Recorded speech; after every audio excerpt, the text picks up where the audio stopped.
하나님의 말씀은 에베소서 4장 말씀을 봅니다. 에베소 4장 22절 말씀부터 봅니다. 너희는 유혹의 욕심을 따라 썩어져가는 구습을 쫓는 옛사람을 벗어버리고 오직 심령으로 새롭게 되어 하나님을 따라 의와 진리의 거룩함으로 지으심을 받은 새 사람을 입으라. 오늘 우리가 생각해 볼 이 말씀은 옛사람을 벗어버리고 새 사람을 입으라는 말씀 사이에 낀 심령으로 새롭게 되라는 이 말씀입니다. 저는 이 말씀이 참 어렵고 저에겐 제가 다 감당을 못하겠습니다. 그러나 하여튼 우리가 이렇게 차근차근 성경을 추적하는 중에 하고 넘어가야 되는 부분이기 때문에 우리 함께 생각하고 또 제가 깨닫고 안 것만큼 여러분과 은혜를 나누고자 합니다.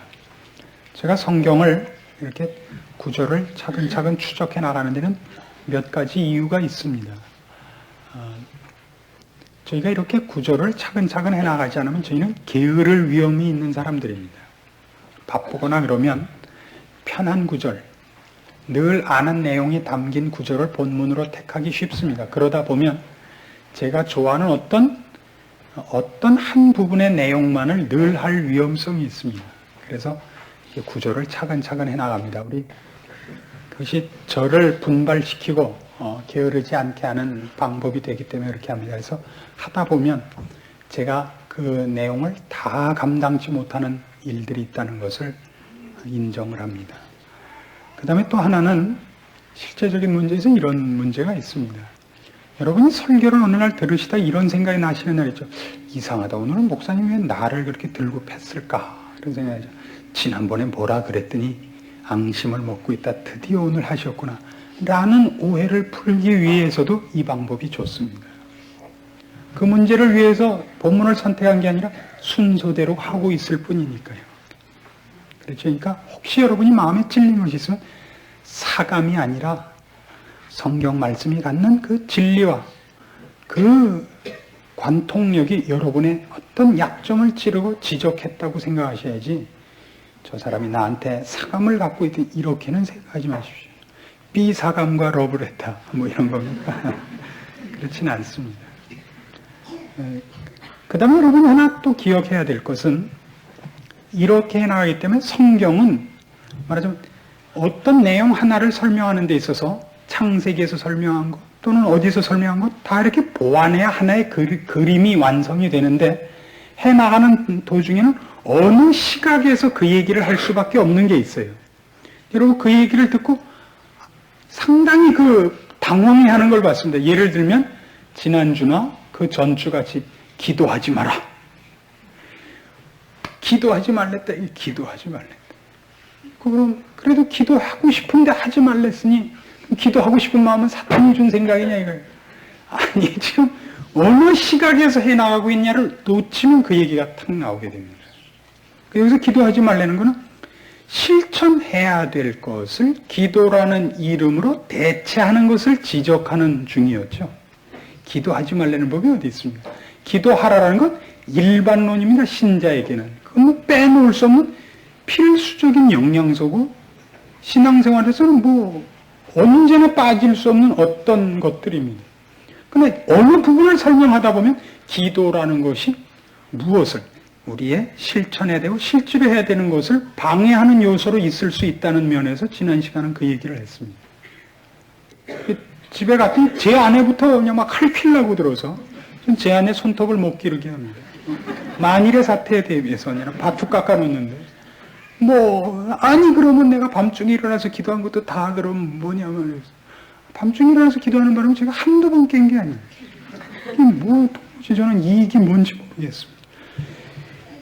다행이라면 이렇게 꼬집어도 집에 가서 별로 화내지 않는 거 보면 역시 기도한 보람이다 이렇게 느끼긴 합니다만은 기도라는 건 꼭 필요하지만 어떤 면에서는 그것 때문에 어떤 신앙이 더 깊이 들어가는 것이 차단당하는 때가 있다는 것도 알고는 있어야 된단 말입니다. 그렇죠? 눈물을 흘린다는 건 얼마나 좋습니까? 감동한다는 건. 그러나 사격 선수나 양궁 선수가 울면 참 큰일 납니다. 그 뭐 표적이 2개, 3개로 보이는데 그 어떻게 금메달을 땁니까? 눈물 메달이나 딸까? 바로 그런 문제에서 제가 기도에 대한 어떤 부분에서 저촉되는 것들을 지난 시간에 집어냈습니다. 오늘은 그러나 여러분들이 만족할 만한 답을 얻으실 거라고 생각을 합니다. 우리는 유혹의 욕심을 따라 썩어져가는 구습을 쫓는 옛사람을 벗어버리고 이제 새 사람을 입어야 되는 이런 문제에 와 있습니다. 근데 이 문제를 얘기하는 데 있어서 성경 말씀은 이런 말을 그 가운데 넣고 있는 겁니다. 오직 심령으로 새롭게 되라. 오직 심령으로 새롭게 되어 새 사람을 입으라 이겁니다. 심령이라는 것이 도대체 무엇을 지적하는 것인가 하는 것이 어렵습니다. 신앙생활에서 기도해야 될 것과 기도하지 말아야 될 것이 도대체 뭐냐 하는 것도 이것을 이해하는데 이것을 이해하고 나면 조금 더 분별이 분명해지리라고 생각을 합니다. 우리가 기억할 것은 사람이 예수를 믿기 전이나 믿은 후나 변하지 않는 것이 있다는 사실을 알아야 됩니다. 변하는 것이 있습니다. 그리고 변하지 않는 것이 있습니다. 변하지 않는 건 뭐냐면 쉽게 얘기해서 얼굴이죠. 뭐. 그 10개라는 영화는 영화이기 때문에 시내산에 올라갔다 온 찰턴 헤스턴이 이렇게 얼굴이 변하지. 여러분 감동스러운 부흥에 갔다 와서 거울 뒤다 보면 밤새 울고하고 눈만 팅팅 부어갖고 못 쓰게 됐지 얼굴이 빛나는 적이 없습니다. 구루무 바르는 쪽이 빛나지 부흥에 갔다 온 것이 얼굴이 빛나는 예가 없습니다. 사람 변하지 않는 게 있는데 제일 쉽게 얘기해서 그의 버릇, 그의 기능들은 변하지 않습니다. 팔은 예수 믿기 전이나 예수 믿은 후나 밖으로 구부러지지는 않는 법입니다. 안으로 구부러지죠. 하나도 안 변합니다. 우리 육체의 기능들이. 생각하는 습관들도 안 변합니다. 습관들도. 변하는 것은 뭐냐면 나를 결심케 하고 무엇이 좋으냐를 선택하고 그것을 하게 하는 그 배후에 있는 결정들이 변하는 겁니다. 예전에는 하나님을 싫어하며 선한 것과 생명된 것에서 본능적으로 귀를 기울이던 자가 생명에 대하여, 빛에 대하여, 하나님에 대하여 귀에 소리가 들리며 마음에 감각이 있으며 그런 것에 대한 어떤 도전과 자극에 대한 감각이 생기게 됩니다. 로마서 6장에 의하면 이런 설명이 있는데 이건 아주 중요하고 필요한 이해라고 생각합니다. 로마서 6장 16절 말씀을 봅니다. 너희 자신을 종으로 들여 누구에게 순종하든지 그 순종함을 받는 자의 종이 되는 줄을 너희가 알지 못하느냐? 혹은 죄의 종으로 사망에 이르고 혹은 순종의 종으로 의에 이르느니라. 동일한 자기 몸뚱아리입니다. 자기라는 존재입니다. 이걸 어디에다 맡기느냐에 따라서 의에 들여 거룩에 이르고 그렇죠? 죄에 들여 사망에 이릅니다. 동일한 건데 누가 그걸 잡느냐의 싸움이다 이겁니다. 근데 불신자는 그라는 존재를 죄라는 것이 다스리고 죄만이 그를 잡습니다. 그러나 신자는 이제 누가 잡습니까? 신자는 누가 잡습니까? 하나님이 잡습니다. 그래서 그걸 뭐라고 설명을 하느냐 하면요. 8절 말씀부터 봅시다. 만일 우리가 그리스도와 함께 죽었으면 또한 그와 함께 살 줄을 믿노니 이는 그리스도께서 죽은 자 가운데서 사셨음에 다시 죽지 아니하시고 사망이 다시 그를 주장하지 못할 줄을 알미로라. 그의 죽으심은 죄에 대하여 단번에 죽으심이요 그의 살으심은 하나님께 대하여 살으심이니 이와 같이 너희도 너희 자신을 죄에 대하여는 죽은 자요 그리스도 예수 안에서 하나님을 대하여는 산 자로 여길지어다. 그러므로 너희는 죄로 너희 죽을 몸에 왕노릇하지 못하게 하여 몸의 사욕을 순종치 말고 또한 너희 지체를 불의의 병기로 죄에게 드리지 말고 오직 너희 자신을 죽은 자 가운데서 다시 산 자같이 하나님께 드리며 너희 지체를 의의 병기로 하나님께 드리라. 죄가 너희를 주관치 못하리니 이는 너희가 법 아래 있지 아니하고 은혜 아래 있음이니라. 이 말이 어렵습니다. 왜 어려냐면 여기 두 가지 내용을 포함하고 있기 때문입니다. 첫 번째로 기억할 것은 불신자를 죄가 장악하고 있듯이 신자는 누가 장악하고 있다고요? 하나님이 장악하고 있습니다. 그는 절대 운명론적으로 얘기해서 잘못될 수가 없는 사람입니다. 죄가 우리를 붙잡았을 때 운명론적으로 죄밖에 지을 수 없었듯이 하나님이 우리를 잡고 있는 한 우리는 운명론적으로 거룩할 수밖에 없습니다. 그러나 여기 뭐가 하나 더 붙냐면 그러나 이 일은 하나님이 우리를 운명적으로 그의 자녀로 잡고 있다 할지라도 어떤 자리에다 우리를 갖다 놓는 지리적인 문제에서 우리를 어떤 자리에 갖다 데려다 앉히는 싸움이 아니라 그런 사람이 되게 하는 것이기 때문에 하나님이 내 대신 거룩해지시고 하나님이 내 대신 어떤 일을 다시 대신해주고 나를 업어다가 어떤 자리에 놓는 것이 아니라 나를 거룩해 하기 위해서 내가 그것을 받아 실천하여 내 것으로 만드는 자발적인 순종이 필요하다는 얘기가 복합됩니다. 그래서 이 얘기를 이해하는 것이 우리에게 어렵습니다. 기독교 신앙을 얘기할 때마다 언제나 사람들이 묻는 건 이겁니다. 하나님이 우리를 태초에 예정하시고 창세전에 택해 놓으셔서 우리를 아무 날 아무 시에 태어나게 하시고 누구를 만나게 하시고 이렇게 예수 믿게 하시고 천국 데려가신다면 우리는 할 게 뭐 있냐 그런단 말이에요. 운명론적으로는 그 얘기가 맞는 겁니다.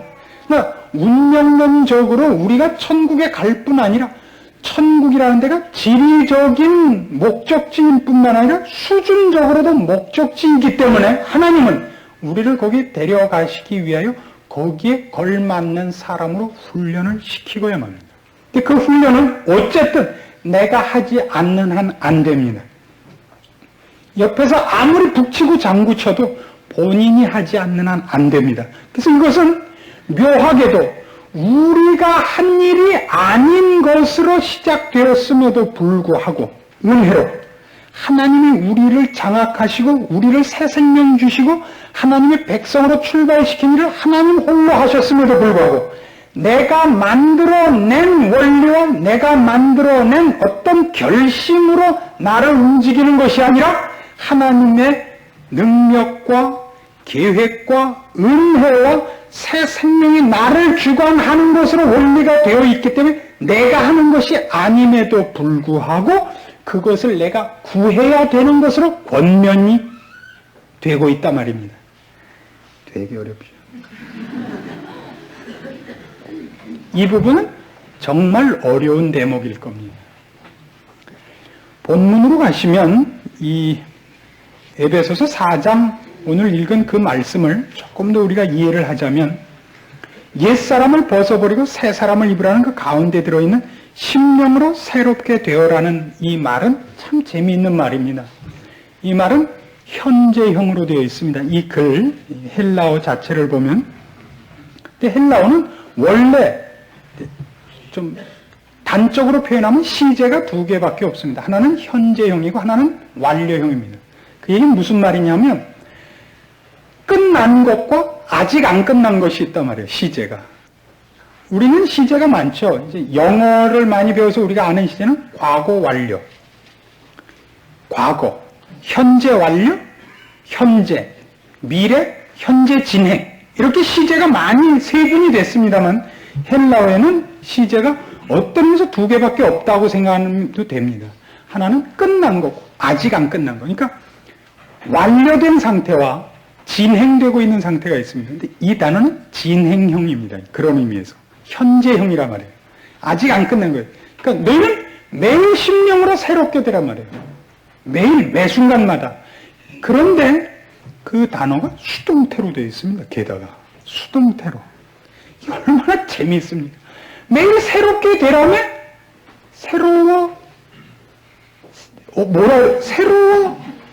새로워져야 되는 거예요. 그럼 모든 우리한테 새로워지는 것이 수동태라면 새로워지려면 그러면 새롭게 만드는 원인자에게 가서 그 얘기를 해줘. 저 사람을 새롭게 해주세요. 그러지 왜 그걸 받아야 되는 사람한테, 편지 받아야 되는 사람한테도 편지 받아오는 법이 있어요. 편지를 보내면 일일이 안 받을까? 안 그래요? 근데 편지를 받아? 그래요? 줬다는 뜻이에요? 지금 그런 의미에서 수동태를 쓰는 건 아닙니다. 권유를 하고 있는데, 권면하고 있는데 형태는 수동태입니다. 그래서 이 문제가 기도와 이제 연결되는 겁니다. 시편 51편에 가시면 잘 모르겠다 그러면서도 참 잘하죠. 그러니까 목사가 잘 모른다고 했을 때 이 정도면 그냥 그런 말 없이 척할 때는 도대체 얼마나 많이 알고 하는 거예요. 참, 목사가 교만할 수만 있다면 참 박사라는 게 다른 데서 나온 게 아니에요. 박 목사를 줄인 게 박사예요. 주 목사를 줄이면 주사. 재밌죠. 이름도 어쩌다 그렇게 됐나 몰라요. 참. 시편 51편 다윗이 밧세바 사건을 저지르고 나서 지은 시입니다. 근데 거기 이런 얘기가 나와요. 9절부터 봅시다. 주의 얼굴을 내 죄에서 돌이키시고 내 모든 죄악을 도말하소서. 하나님이여 내 속에 정한 마음을 창조하시고 내 안에 정직한 영을 새롭게 하소서. 재밌죠? 여기 바로 그 기도가 나오는 거예요. 내 마음에 정한 마음을 창조해달래요. 그건 우리의 산물이 아니더라고요. 우리의 노력의 결과가 아니더라고요. 어떤 의미에서는 하나님이 주셔야 돼요. 그리고 정직한 영은 새롭게 해달래요. 그러니까 구약식 표현이 이렇게 돼서 신약에 아마 그렇게 나왔을 거예요. 심령으로 새롭게 되어 한 말이나 정직한 영을 새롭게 하소서. 얼마나 비슷해요. 그렇죠? 정직한 영을 새롭게 하소서. 하나님은 왜 이거를 다윗에게 줘서 밧세바 사건을 저지르지 않게 할 수도 있으셨을 텐데 그렇게 안 하시고 밧세바 사건 터뜨려 놓고 이 기도를 하게 하시냐 말이에요. 참 이상하지 않으세요? 우리는 그 문제를 사실은 거의 다 풀지 못합니다. 우리가 아는 건 이거밖에 없습니다. 어쨌든 하나님은 우리를 바지 저고리로 취급하지 않는다는 것을 압니다. 우리가 우리 자녀를 공부 안 하고 밖에만 나가 노는 걸 방지하는 방법 중에 이런 확실한 방법이 있습니다. 그를 붙들어 매놓으면 됩니다. 분명히 안 나갑니다. 그러나 우리는 자녀들을 붙들어 매서 안 나게 하는 방법은 쓰지 않습니다. 왜 그렇죠? 그것은 그의 몸뚱아리는 잡아놓을지언정 마음을 항복시키는 방법이 아니기 때문에 그렇습니다. 그래서 우리는 종종 우리 자녀들이 실패하는 것을 방치할 수밖에 없는 경우가 있습니다. 그렇죠? 할 수 없죠. 그것을 한번 당함으로써 나중에 더 큰, 더 처참한 잘못을 저지르지 않는 약이 된다면 방치할 수밖에 없는 것을 압니다. 그래서 언제쯤 되면 여러분이 이런 말을 하죠? 옛말이 틀린 게 없어. 그 언제쯤 되면 하나요? 몇 살쯤 되시면? 언제 하셨어요? 맨 처음 그 말 하신 게 언제예요? 40 전에 해보신 분 있어요? 옛말이 틀린 게 없어. 요즘 젊은 대학생들 데모하고 그러는 거 보면 꼭 저는 그 생각이 듭니다. 얘들아, 커봐라, 까불지 말고. 옛말이 틀린 게 없어 하는 날이 올 겁니다. 데모는 언제나 애들만 하죠. 이런 말이 있습니다. 나이든 이상주의자가 있느냐? 없죠. 나이가 들면 절대 이상주의자가 되지 않습니다. 왜요? 인간이 무엇이라는 걸 알기 때문입니다. 이상주의자는 누가 이렇게 하고 누가 이렇게 하면 된다고 생각하는 사람입니다. 지금 우리나라식으로 하면 민정당이 좀 이렇게 하고 신민당이 좀 이렇게 하면 이렇게 될 것 같죠. 웃기지 마십시오. 문제는 우리 각자에게 있는 것이거든요.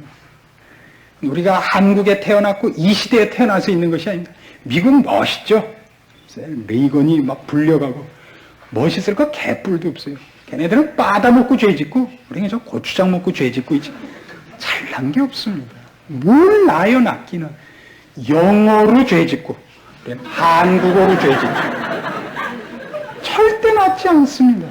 생명을 아는 일과 하나님 앞에 그의 길을 물으며 심령이 새롭게 되는 걸 묻지 않는 모든 자가 죄의 길로 달려갈 수밖에 없습니다. 이 51편의 10절 말씀같이 저를 놀라게 하는 것은 없습니다.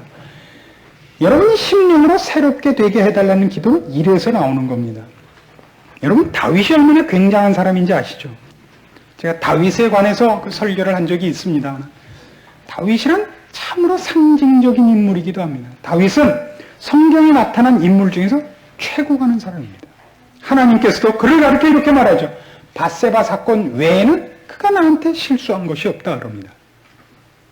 근데 그런 사람을 왜 하나님이 그것마저 없게서 옥에 티가 없게 하실 수는 없었을까요? 사실은 그게 잘못했다는 걸 지적하는 것보다 그것만 없었더라면 더 좋을 뻔했는데가 아니라 그걸 위해서 다윗은 오히려 존재한 것 같아 보입니다. 다윗은 초창기부터 멋있게 등장합니다. 골리앗 앞에 섰을 때 얼마나 폼났는지 기억나죠? 물맷돌 5개를 들고 그 앞에 섰을 때 나는 네가 저주하는 만군의 주 여호와의 이름으로 네 앞에 서노라. 그런 폼나는 신앙으로 물맷돌 첫 번째 것으로 이마에 돌이 백혔다 그래요. 초속 몇 킬로로 날아가 이게 백히죠? 튕겨나가고 뽀개지는 건 있을 수 있어도 백힌다는 건 얼마나 대단한 겁니까? 가만히 생각해서 어떻게 돌을 던져서 이마에 백혀요? 그 머리가 무슨 순두부예요? 아니잖아요. 그 투구를 쓰고 나온 사람입니다. 대단한 돌머리였을 거라고 생각합니다. 그걸 박힌 거예요, 그냥. 석가모니 이마에 뭐 박히듯이 딱 박힌 거로. 그리고 그가 사울에게 미움을 받아서 쫓겨다니는 동안 사울에 대해 적대 행위를 하는 적이 없습니다. 놀라운 신앙입니다. 참 우리가 기억해야 될 것입니다. 그가 사울을 죽일 수 있는 기회를 2번 잡습니다. 동굴에 숨어 있는데 그들이 안에 숨어 있는 줄 모르고 굴에 들어와 잡니다. 그걸 자는 걸 옷자락을 비워갖고 나오죠. 그거 갖고도 그가 마음을 상했던 사람입니다. 양심의 가책을 받고 내가 어째요 하나님의 기름 부은 받은 자의 옷자락을 잘랐던가.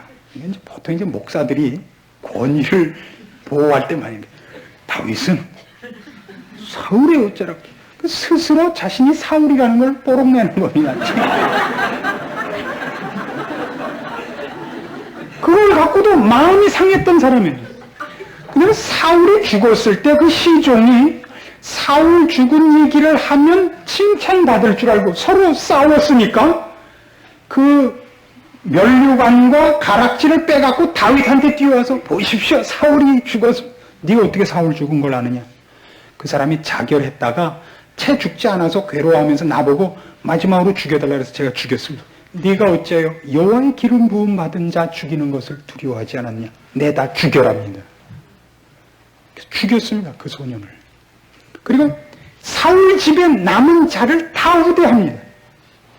자기와 같은 식탁에서 식사하며 그 남은 재산을 소유케 하며 얼마나 그 뛰어난 사람인지 모릅니다. 그래 놓고 저지른 게 이겁니다. 그 다음에 저지른 겁니다. 근데 저지를 때 어떻게 저질렀나 기억나시죠?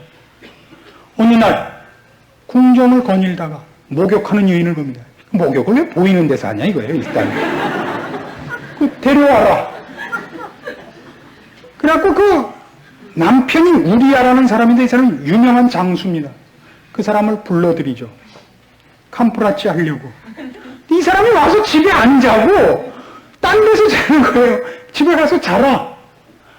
내 전우들은 전쟁터인데 어떻게 나만 집에 가서 잡니까? 그래서 안 되게 생겼거든요. 그래서 그 사령관한테 편지를 쓰죠. 얘를 죽여라. 제일 심한 곳에 내다 놓고 뒤로 싹 후퇴해라. 그래서 갖다 놓고 싹 후퇴해서 죽습니다. 잘 기억하시더니 다윗은 자기가 범죄한 줄을 모르고 있습니다.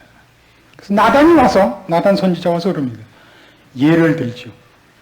어떤 사람이 양 한 마리를 자기 자식같이 키우고 있는데 옆집에 부자가 굉장히 많은 양떼를 갖고 있는 부자가 손님이 오니까 이 사람 양을 뺏어다가 손님 대접을 했습니다. 우리나라에 어떻게 그런 사람이 있냐? 죽여라. 당신이 그 사람입니다. 그때 깜짝 놀라죠. 그리고 이 시를 쓰는 겁니다. 회개하면서. 그래서 이 얘기를 하는 거예요. 내 마음에 정한 마음을 창조해달라는 얘기를. 우리는 이 문제가 분명히 하나님이 주시는 것이지만, 물론 맨 처음 중생했을 때 이 마음이 우리에게는 이미 생깁니다마는 이것이 분별을 잃고 나에게 영향력을 미칠 수 없는 지경에 이룰 수 있습니다. 그 기능이 약해서가 아니라 우리가 여기 귀를 기울이지 않으면, 우리에게 있는 이 정한 마음, 이 새로운 마음, 하나님의 거룩하심과 그의 뜻과 그의 모든 성품으로서 우리에게 허락된 이 새로운 새 생명이 우리에게 힘을 발휘하지 못하고 있을 수 있습니다. 이건 분명히 하나님이 주시는 거지만 이제 신자라면 누구나 바로 이것을 하나님 앞에 늘 구하며 기도해서 이걸 빼지 않으며 이것이 말기를, 이것이 늘 나에게 가장 큰 발언을 하며 영향력을 행사하며 내 모든 것을 움직이는 결재권을 갖게 되기를 구해야 됩니다. 늘 애써야 됩니다. 만일 이걸 놓치면 우리는 옛사람을 벗고 새사람을 입는 일이 불가능해진다 이겁니다. 신학교에 가면 종종 이런 논쟁이 붙습니다. 농담 삼아 붙죠. 신학교 교수하는 게 어려우냐, 이 목사 해갖고 교회를 하는 게 어려우냐, 그런 얘기가 붙습니다. 근데 저는 목사하는 것이 어렵다 하는 이제 쪽입니다. 그럼 교수들 얘기는 이겁니다. 그 모든 목사들을 누가 영적인 그 지식을 가르치며 먹여 살리느냐? 교수가 어렵지 않느냐? 그래요. 아니요. 목사가 훨씬 어렵습니다. 뭐가 어려우니? 그래서 오늘 저녁에 불고기로 아주 배가 터지게 먹여도 다음날 아침에 라면이라도 한 그릇 끓여내지 않으면 금방 잡아먹으러 오는 것이 교인입니다. 그러죠, 제가. 한 끼를 아무리 배부리 먹어도 두 끼분을 먹는 예가 없습니다. 그렇죠? 아무리 양껏 먹어도 이게 두 끼를 커버하지 못합니다. 다음 끼가 되면 또 먹어야 됩니다. 목사의 어려움은 아마 그걸 겁니다. 아무리 설교를 10년간 잘하고 20년간 잘하고 미국 가서 부흥회를 하고 뭐 어디 가서 까무러치게 했어도 오늘 아침 설교는 오늘 아침 것으로 된장찌개를 내놓도 몰라도 먹을 걸 내놔야 됩니다. 안 내놓으면 X입니다. 그거는. 이 얘기가 바로 이 문제와 연결돼서 그렇습니다. 여러분이 어저께 얼마나 많이 선한 일을 하시고 얼마나 위대한 일을 하고 얼마나 많은 사람을 감격해 했을지라도 오늘 또 부닥친 일에서는 또 새롭게 새로운 마음과 하나님의 간섭하신 걸 구하지 않으면 곰방 자빠집니다. 그것이 이 싸움의 어려움입니다. 심령으로 새롭게 되어라는 이 말이 갖는 어려움입니다. 이걸 한순간도 놓아두면 우린 저절로 옛 성품으로 돌아가고 옛날 습관으로 돌아가기 때문입니다. 우리는 버릇을 들여야 됩니다. 그 버릇 들이는 일이 안에서부터 어떤 감독관, 지시하는 자의 호령과 채찍이 중단되면 우리는 저절로 이렇게 됩니다. 우리는 새벽 기도를 여기서 하지 못해서 조금 안타까운 마음이 저한테 있습니다만은 그 예전에 새벽 기도를 하던 그 생활을 여러분들도 이렇게 좀 더 근처에 사시는 분이 있을 겁니다만은 생각해 보십시오. 새벽 기도를 간다는 건 얼마나 큰 노력과 결심이 필요합니까? 아침에 일어나는 게 절대 쉽지 않습니다. 제 친구 목사 한 사람은 아주 대단히 열심히 있는 친구입니다. 아주 진실한 친구인데 그 친구는 그래서 잘 때 꼭 넥타이를 매고 잡니다. 아침에 그것마저도 일어나는데 방해가 된대요. 아예 매고 자요. 이렇게 올가미 같이 이렇게만 빼놓고 자는 사람은 여러 봤어요. 이렇게 매고 이렇게 쭉 잡아다니는 되게. 그게 아니라 아예 매고 자요. 와이셔츠 채로 자는 거죠. 늘. 그래 아침에 일어난다고. 저야 뭐 다 벗고 자죠. 왜? 안 일어날 거니까. 그러면 그만두는 건 얼마나 쉽죠? 10년을 하고 20년을 했어서 아침에 일어나기가 쉬운 것이 아닙니다. 새벽 기도는 매일 아침마다 어렵습니다. 늘 나오면 쉬울 것 같죠? 아니요. 늘 어려운데도 나오는 겁니다. 그러나 역시 많이 하면 그 어려움을 이기는 것이 축적되어 있어서 쉽습니다. 그만두는 건 얼마나 쉬운데요. 그만두는 건 얼마나 쉬운데요. 아차하면 벌써 시간 넘어가 있어요. 아차하면. 그래서 하루를 안 하면 그 다음부터는 다시 시작한다는 게 얼마나 어려운지 모릅니다. 금방 안 하게 됩니다. 안 한 것이 몇 달 흘러서 어떤 문제에서 정말 처참한 실패를 맛봐야 다시 시작을 하게 됩니다. 참 어렵습니다. 신앙생활이라는 것이 그래서 아마 어려울 겁니다. 그래서 늘 이 문제를 여러분이 요구하셔서 여러분 마음 맨 속에서 여러분을 조종하는 것이 세상의 것이 아니라 영적인 것이 되게 그 감독관의 눈이 흐리지 않기를 바라야 됩니다. 여러분 목표를 정해놓고 수영을 하는 것과 목표 없이 힘이 빠질 때까지 하는 것과는 어느 쪽이 더 많이 합니까? 어떻습니까? 수영할 때 저희는 예전에 그런 시합을 많이 했습니다. 잠수해서 숨 안 쉬고 누가 많이 가나. 저도 한 50m는 갑니다. 풀장이 긴 쪽으로 물속으로 50m쯤 가는데 그러면 저기를 잘하는 사람은 그걸 왔다 갔다 해요. 100m를 한다고요. 목표를 저기까지 갔다 오기 이렇게 정하는 것과 숨이 끊어지기 직전까지 하는 것과는 누가 더 많이 할 것 같아요? 목표를 정한 쪽이 쉽습니다. 그렇죠? 신앙생활에서 이것이 받아야 하는 것임에도 불구하고 완전주의적 명분으로서 약속이 되어 있지 않고 하라고 하는 속에 그런 어떤 비밀이 숨겨져 있다고 생각합니다. 여러분 이것을 구하십시오. 정해놓고 기도하시고 구하십시오. 내 영혼을 맑게 해달라고, 내 마음에 정한 마음을 늘 새롭게 해달라고 기도하셔야 됩니다. 그리고 기도한 것만큼 여러분이 정말 깨끗해지기 위하여 애를 쓰셔야 됩니다. 하나님께서 무엇을 원하시는가? 거룩한 것이 무엇인가? 하나님 기뻐하시는 것이 무엇인가? 나는 오늘 제대로 살았는가? 자꾸 점검하셔야 됩니다. 그 모든 일에 그런 절제가 여러분에게 있어야 됩니다. 목사하고 신자하고 같이 어딜 나갔을 때 어떤 일을 당하면 목사가 더 잘 참습니까? 신자가 더 잘 참습니까? 둘이 차를 타고 가다가 차 사고가 났어요. 그럼 우리나라 사람은 어쩌면 일단 싸우고 보잖아요. 뭐 경찰서 가는 건 다음 일이고. 근데 누가 더 잘 참습니까? 언제나 신자가 더 잘 참습니다. 목사보다. 평소에 안 한 것만큼 더 잘합니다. 그 이상해요. 늘 그때 그 신자를 평가하면 속습니다. 그러니까 그 시간만 하고 관둘 거거든요. 목사님 계시는 데서 오늘은 뭐 완전히 망했다 치고 이건 그냥 내가 홀딱 뒤집어 쓴다. 네, 좋습니다. 목사는 늘 그렇게 다녀야 되니까 늘 누군가를 보는 사람 앞에 있을 때 늘 어떻게 양보만 합니까? 그러니까 뭐 어떡하라고요? 그러니까 노상 싸우죠. 그래서 보면 목사가 늘 못해 보입니다. 신자가 훨씬 낫고요. 바로 그런 기분으로 좀 살아주시겠습니까? 늘 목사님하고 있는 기분으로 하나 더 높여서 늘 하나님 앞에서 살아달란 말이에요. 그런 기분입니다. 여러분들 기억나세요?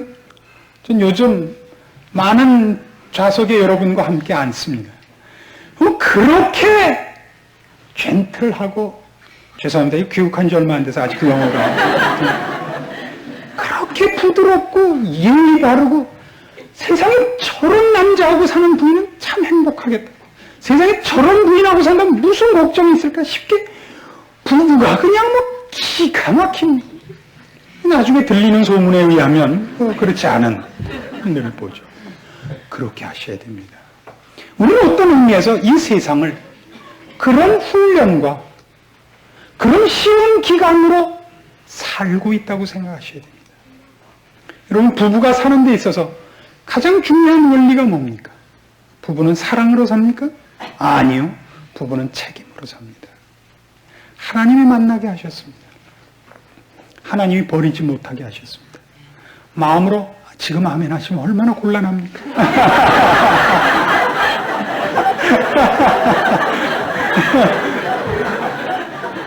우리는 나를 위해서 남편이 존재하고 나를 위해서 아내가 존재하는 것이 아니라 서로가 어쩌면 숫돌과 칼같이 그럴 수도 있습니다. 그렇죠?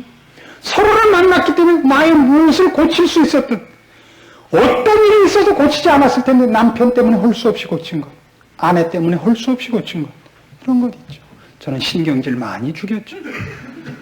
뭐 아무리 말해도 모르니까. 알죠? 남편하고 아내하고 싸워갖고 아내한테 이기는 남편을 봤습니다. 그런 이해가 없습니다. 져야죠. 완전히 녹슬은 단검이 됐죠. 하나님 부부를 그렇게 만나겠습니다. 그리고 결과적으로 여러분 살아오고서 나중에 보십시오. 어느 부부라 할지라도 부부는 닮아가고 비슷해가고 그렇죠? 어떻게 둘이 떼어놓을 수 있을까 싶지 않습니까? 떼어놓을 수가 없습니다. 놀랍지 않습니까? 하나님 우리를 그렇게 키우고 계십니다. 그렇게 우리를 만들어가고 계십니다. 우리를 우리의 삶 속에서 경험하게 하시며 행복하게 하시며 동의하게 하시며 더더욱 내가 경험하고 이해하지 못한 부분까지도 요구하며 하나님의 뜻대로 하옵소서라는 시점에 이르게 하십니다. 그것이 각자가 이 심령이 새롭게 되는 문제에서 차이가 날 것입니다. 마태복음 5장의 산상설교에 의하면 심령이 가난한 자, 애통하는 자, 이 두 복받는 자에 대한 묘사가 있습니다. 심령이 가난하다는 것, 애통한다는 것. 이것은 오늘 우리가 다루는 문제와 아주 깊은 연결을 갖는 것입니다. 우리가 우리 마음 속으로부터 선한 것이 없으며 우리가 가진 것 중에 의로운 것이 없다는 것을 아는 그 가난함을 아는 것이 복된 것입니다. 우리는 우리가 하려는 어떤 결정이나 어떤 일에서나 하나님의 도우심을 먼저 구해야 됩니다. 우리는 그것이 너무 치장인 경우가 많죠. 그것이 치장인 경우가 많아요. 제가 아는 기도원 원장님이 한 분 계십니다. 나이가 지금 80 가까이 되셨는데 저랑 아주 가깝습니다. 저를 참 좋아합니다. 왜냐하면 저랑 비슷한 말투를 갖고 계십니다. 여러분. 근데 그분하고 친한 어떤 목사님이 계십니다. 그 목사님도 나이가 꽤 되셨죠. 근데 두 분이 과거에 어떤 일로 둘이 틀어지셨습니다. 그 원장님을 제가 어떤 마음에 풀리지 않는 신앙적인 문제가 있어서 찾아뵀더니 제가 막 이 목회하는 문제랑 이걸 꺼내놓고 나는 참 못해 먹겠다고 나는 이걸 감당할 수 없는 사람인 것 같다고 그랬더니 그 원장님은 저한테 이런 얘기를 했습니다. 그 장로님. 박 목사를 내가 왜 좋아하는지 알아? 그래서 아니 좋아하는 건 알지만 왜가 어디 있습니까? 좋아하면 그냥 좋아하는 거예요. 아니라 그러면서 박 목사는 딱 하나 좋은 게 있는데 쇼를 하지 않아서 좋대요. 그 말 이해하시겠죠? 쇼를 하지 않아서 좋대요. 그러면서 이제 이 얘기를 해주신 겁니다. 그 목사님하고 자기가 이제 친했는데 이제 그렇게 됐단 말이에요. 그래서 어느 날 어떤 모임에 갔다가 이렇게 딱 마주쳤대요. 외면할 수도 없고 그래서 그 목사님 손을 탁 잡고 그랬대요. 나 너 미워하지 않으니까 너도 나 미워하지 마라. 그랬대요. 그 목사님이 자기 손을 탁 잡더니 기도합시다. 이 기도를 착 하더래요. 속으로 기도를 이렇게 받으면서 내가 아멘 하면 개새끼다.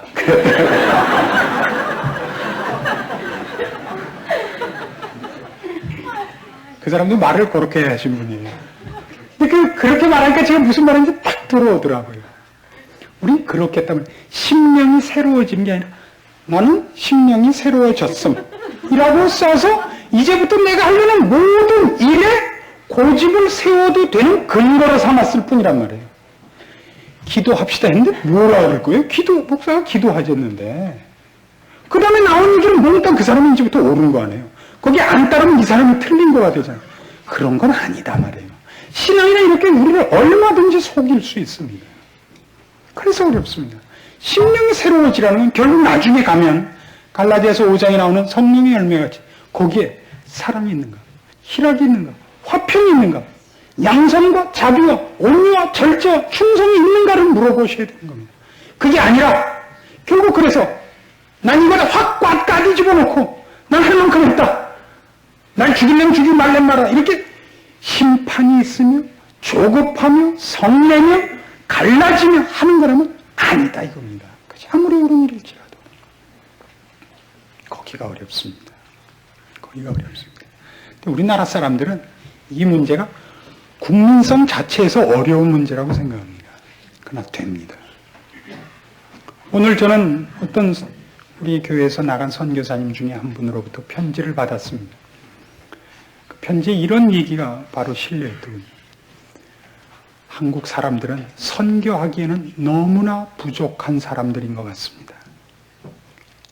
선교를 한다는 게 얼마나 어려운 일인지 아시죠? 전혀 호의적이지 않고 위협과 협박과 가장 극렬한 반대의 세력 속에서 복음을 전해야 되는 것입니다. 근데 한국 사람들은 그저 자기 혈기와 자기 감정이 북받쳐서 튀어나온 거예요. 그래서 보니까 부닥칠 수가 없는 거예요. 그래서 그냥 아주 좌절하고 금방 다시 눈물 흘리고 들어오는 그런 경우를 자주 보게 됩니다. 우리도 지금 심령으로 새롭게 된다는 이 문제에서 우리가 얼마나 종교적인 행위와 경험에 익숙해 있으나 안 변했는가 하는 것을, 그리고 이 문제에 대해서 우리가 기도가 부족했는가 하는 것을 돌이켜볼 필요가 있습니다. 바로 그 기도를 우리가 서로 해야 됩니다. 그리고 이런 얘기들을 빌어서 남을 꼬집는 쪽으로 우리는 훨씬 많이 사용했다는 것을 서로 인정해야 될 것입니다. 여러분 스스로의 마음을 정리하셔서 다윗이 한 이 기도를 여러분 마음속에 간직하시기를 바랍니다. 기도하십시다. 하나님 아버지 은혜를 감사합니다. 오늘도 우리의 죄된 것을 보게 하시며 그럼에도 불구하고 우리를 사랑하시는 하나님의 사랑과 은혜와 인도하심 속에 있는 자신을 발견케 하시니 감사할 뿐입니다. 주께서 이 교회를 세우시고 이곳에 주의 말씀을 그리워하는 성도들을 부르시며 그들의 마음을 주장하시며 여기 약속한 것 같이 새 사람을 입히시는 일을 우리에게 사랑으로 권면하시니 그저 감사할 뿐입니다. 주께서 여기 참으로 사랑하사 피로 값주고 사신 심령들만을 부르셨습니다. 저들을 아무도 고소치 못하며 저들을 아무도 넘어뜨리지 못하며 이 중에 아무도 실패할 자가 없는 것을 인하여 또한 감사드립니다. 그러기에 더욱 우리는 기도해야겠으며 매어 달려야겠으며 하나님의 사람으로 살아 하나님이 우리를 향하여 갖고 계시는 그 놀라운 사랑과 복주심에 감사하는 것으로 우리 인생을 걸어야 되겠습니다. 우리로 게으른 자리에서 일어나게 하시고 남을 쳐다보던 자리에서 자신을 쳐다보게 하시고 지며 용납하며 온유하며 인내하며 충성하며 무엇보다도 하나님이 우리를 향하여 갖고 계시는 약속과 소망 속에 자신을 키울 줄 아는 자리에 서게 하시옵소서. 예수님의 이름으로 기도합니다. 아멘.